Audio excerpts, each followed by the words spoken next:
Hi, my name is Taylor, and I'm going to be doing a presentation today on the benefits of bedside report. I'm currently enrolled at the BSN program at Columbus State University, and I have some of my colleagues here with me today. Hello. Hi, Taylor.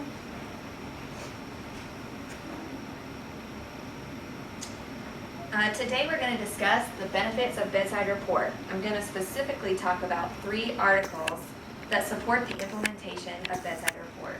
Bedside report is evidence-based practice care. As you guys know, we've recently implemented bedside report here at our hospital. There does seem to be a general feeling of dislike or even apathy towards bedside report. What barriers do you guys feel like have been present since we've implemented bedside report? Yes, disrupting the patients if they are in a restful moment. I agree with that. For me, my biggest barrier has been frustrations with family interruptions when you're trying to give a report to the nurse. Well, today we're going to discuss what current research has to say about bedside report, and I hope you will conclude, as I have, that bedside report is best practice for our patients. My objectives are that you guys will be able to verbalize the benefits of bedside report, that you'll be aware of the effect of bedside report on patient outcomes, and that you'll be encouraged to utilize bedside report when you give handoff. The problem I've identified is that bedside report is not used 100% of the time during the handoff.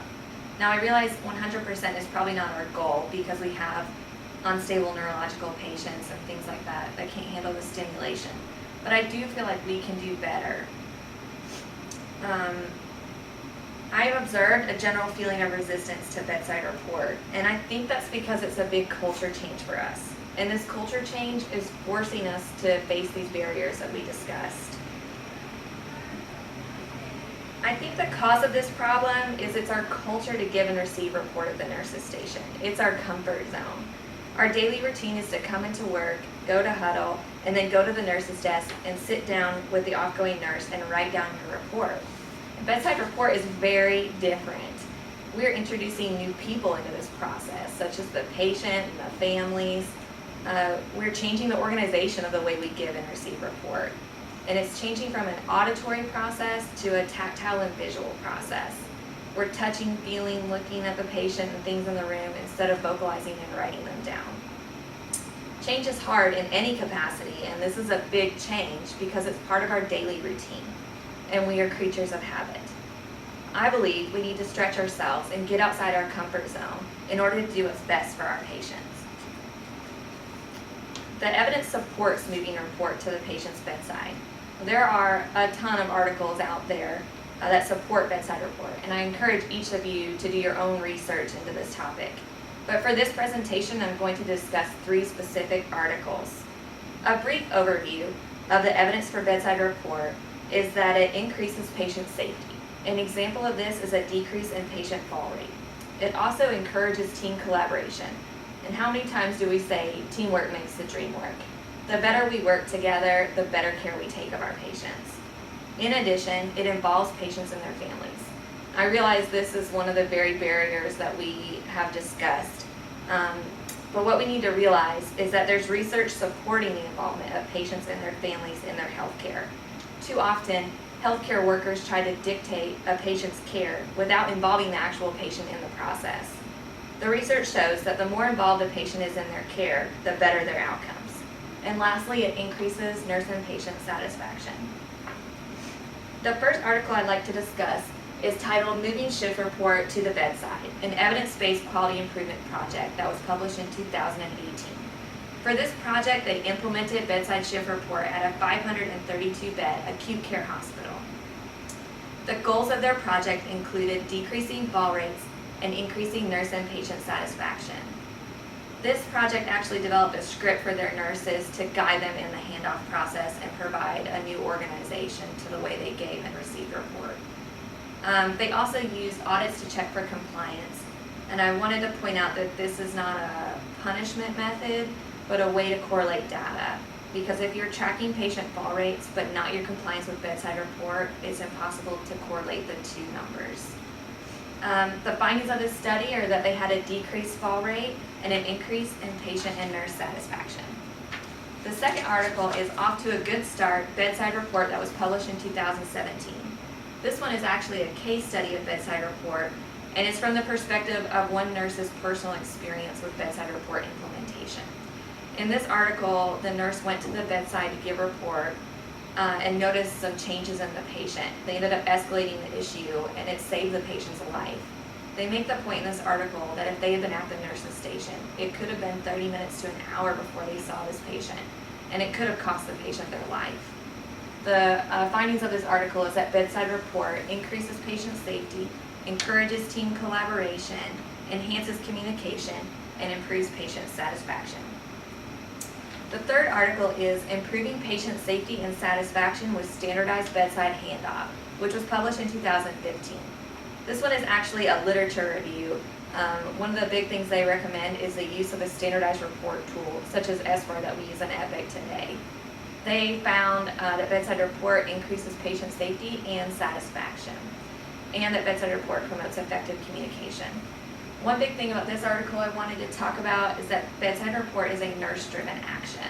This means that it's something as nurses we can do independent of administration and physician's orders that provides better care for our patient. Because of this, nurses should work together to overcome barriers to give our patients the best care. Some solutions and recommendations that I have is that we provide and distribute education about the why behind bedside report. So often in healthcare, nurses are told what to do and not why to do it. I think it's important to educate the nurses about what they're doing. I also believe that we need positive reinforcement from management. I don't think we should implement a punitive measure where you get in trouble if you're not doing report at the bedside, but I'd like to see an atmosphere of positivity where we reward and verbalize encouragement for the nurses that are giving and receiving report at the bedside.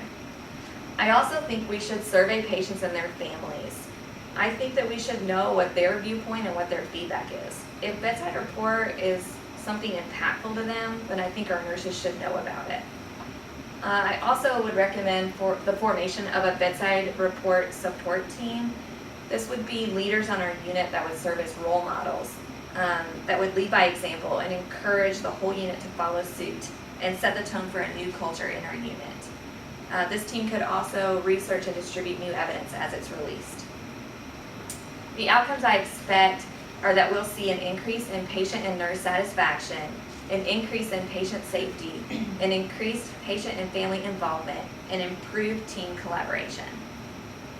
I would recommend evaluating the project by completing surveys to gather qualitative data, such as nurse and patient satisfaction.